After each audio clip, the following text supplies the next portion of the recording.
Well, I'm going to give you a lesson today on finding the right woods for the bow and drill fire. To me, the act of getting a bow and drill fire going is the easy part. The hard part is finding the right wood. And what you'll find is you'll get to know different species and what to look for exactly when you're out in the woods. And this is where the skill really gets honed in. We're up on a ridge here and we have a lot of southern exposure. So in the morning, the sun dries off the dew.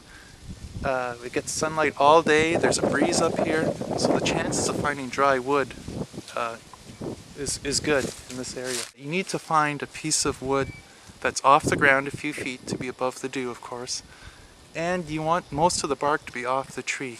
I found with poplar that if the bark is still on it, the wood will be too damp to use. So you really have to know your individual species. For instance, trembling aspen. If you wait till all the bark is off, chances are it's too far rotten. So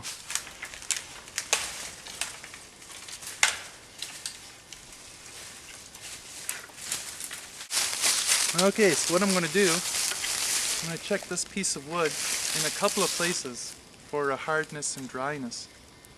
When I took this piece out of the woods, I noticed that the one end is definitely rotten. So I'm going to go further up the limb, see what I can find.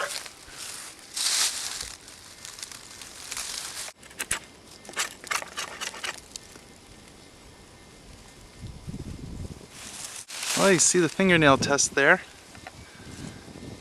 The wood dents fairly easily. It might be slightly on the soft side, but I'm going to try it. And, as luck would have it, further up on this branch we got a nice straight section. Might be ideal for a spindle, so I might actually use the same branch for my spindle and baseboard.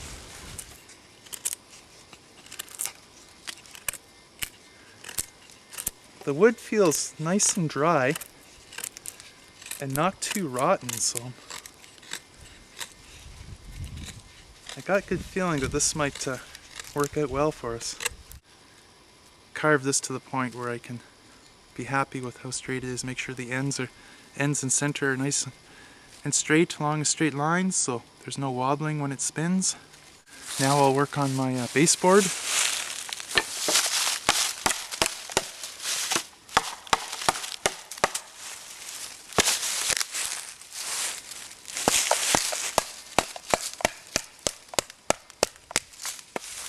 I'm a little worried about this baseboard.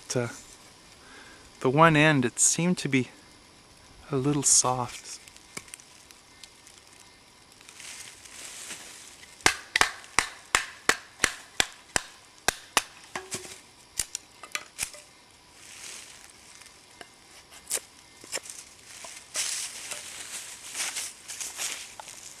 Okay, I split my piece nicely.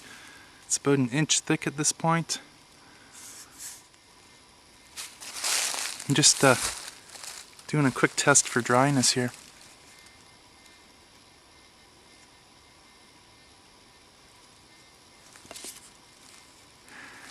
I think it's dry enough. I'm just a little worried that it's a little on the soft side, but guarantee smoke, but I'm not sure I'll get a fire with it. We'll see.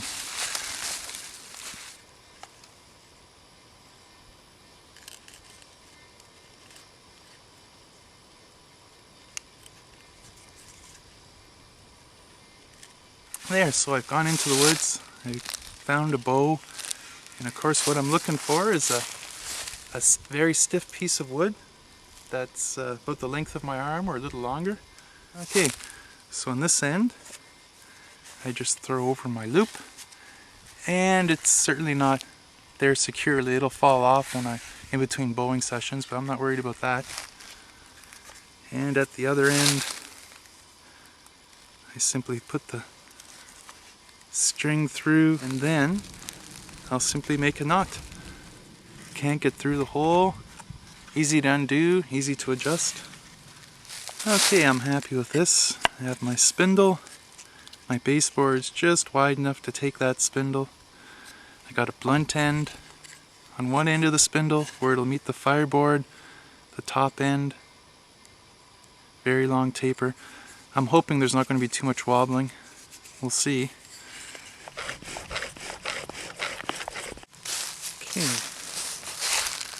take a look at the dust.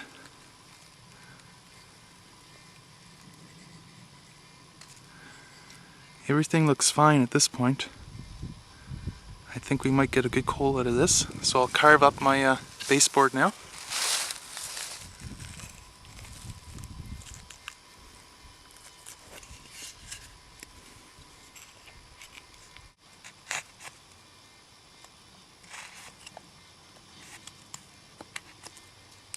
This particular notch I've carved out of here is a little bigger than what I usually do, but I think it'll be okay.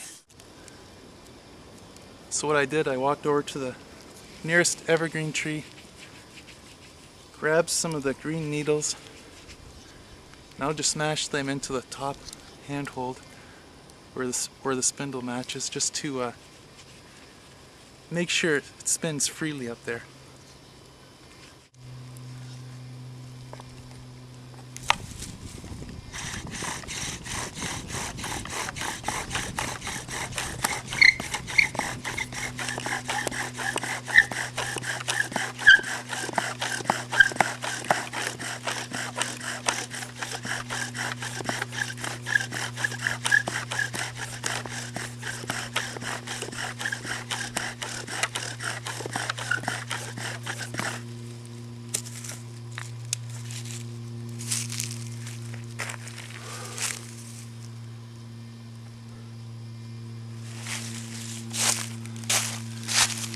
I don't know if you can see it there, but there's a coal smoldering.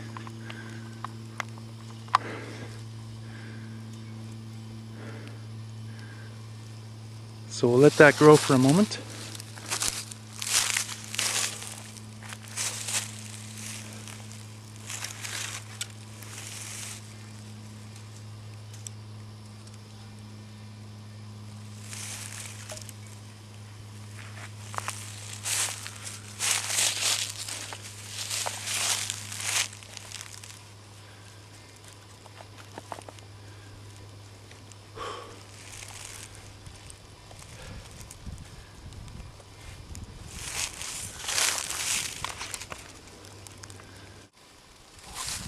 Okay, there you have it.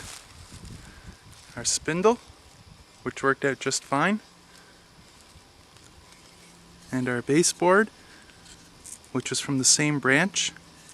That coal continues to burn, and it's not going out anytime soon. So ample opportunity to put that in the flame, but that's not the purpose here. I just wanted to show you how to find the appropriate wood. So, good luck with yours.